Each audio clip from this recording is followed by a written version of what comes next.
I'll tell you a story about me that I've told on this channel before. I tell all the time, but I'm thinking about it. It might help you understand me a little bit better. Because one of my friends and a person who does support me financially from time to time, that doesn't ever show up in the comments, did just text me to ask me if I'm having a good week. It really seems like I'm having a bad mental health week. So she's watching, she's just not saying anything. That's okay, but that is where the rages come from. See something is say something.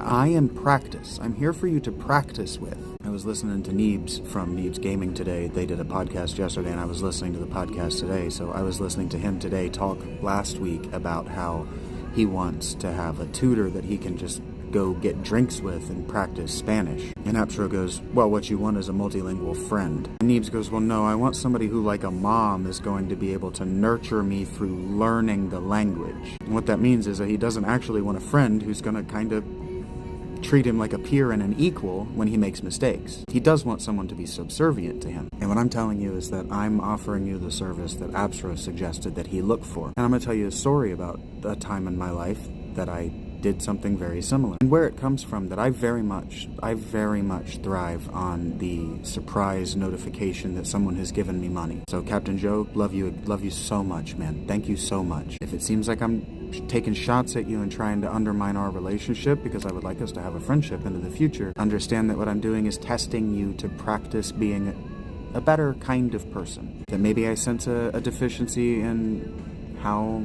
the females in your life have let you get away with behaving. And that's weird. That is weird for a man to do. Get it. But when I was in my 20s, I worked almost for free. I took restaurant and front of house service jobs so I could not cash a paycheck.